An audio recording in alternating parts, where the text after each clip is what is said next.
Hi, can you hear me? Yes.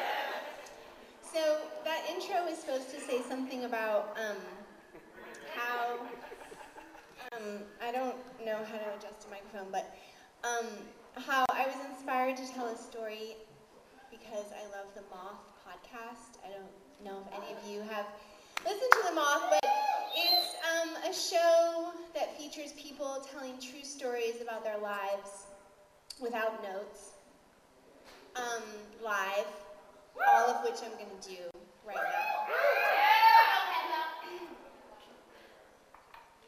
So, this is a story about a journey that is thwarted by misadventure. And I'm 17. It's true, too. Just keep that in your mind. I'm 17, and I'm headed to my friend Mark's house, where I'm gonna buy pot. And I am driving on the 10 freeway.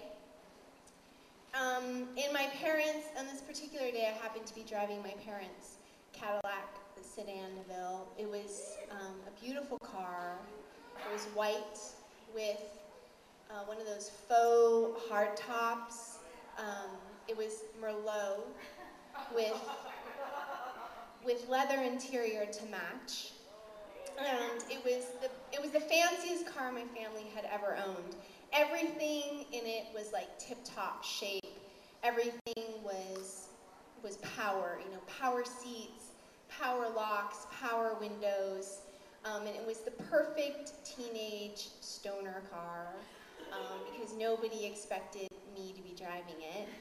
And so for any of you who have like driven in LA or driven in LA County, you know that like freeway interchanges are a really common experience when you want to get to point A to point B. So I was driving on the 10 freeway, and I was merging onto the 57, and as any sort of merge happens in LA, like thousands of other people are also doing this merge, including like hundreds and hundreds of semis. And this particular interchange, it's like goes like this, and it's a pretty steep incline. And I'm just about to merge onto the 57 when the car starts to lurch like this. And I know that the car is running out of gas because the instrument on the panel tells me so. But I think that something else is wrong, because if it was just running out of gas, it would just like slow to a halt, right? But this is like lurching, and I'm lucky in that there's this big turnout right at this merge between the 10 and the 57. And so I decided that I should probably, pull over and call AAA. But by the time I decide that I'm going to do this, I've pulled the Cadillac to this point where the turnout is actually sort of merged into the shoulder of the first lane of traffic. And I take off my seatbelt, and I'm about to get out of the car, but I realize that if I open this big wide Cadillac door, I'm going to actually step into the first lane of traffic. And I think that's not so safe.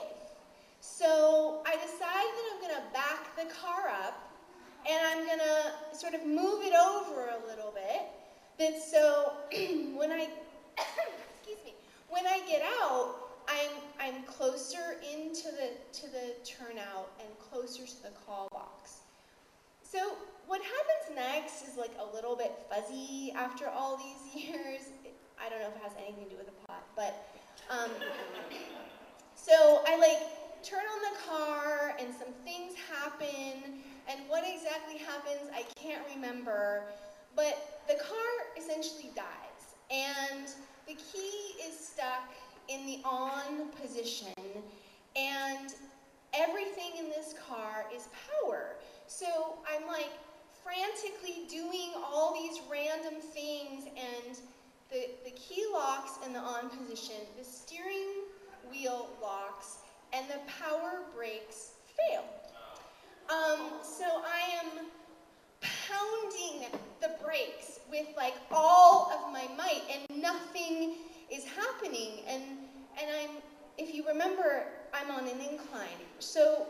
this is a boat that I'm driving, and it starts to roll backwards, like kind of fast, and I'm stuck, and I feel that I've honestly exhausted all of my options. I have done everything I can do, and I realize that if I don't get out of the car, I'm probably gonna die, because it's gonna roll, its trajectory is rolling into the first lane of traffic, where there happens to be thousands of cars and semis. And so I realized that my only option to save my own life is to jump out of the car. And so that's what I proceed to do.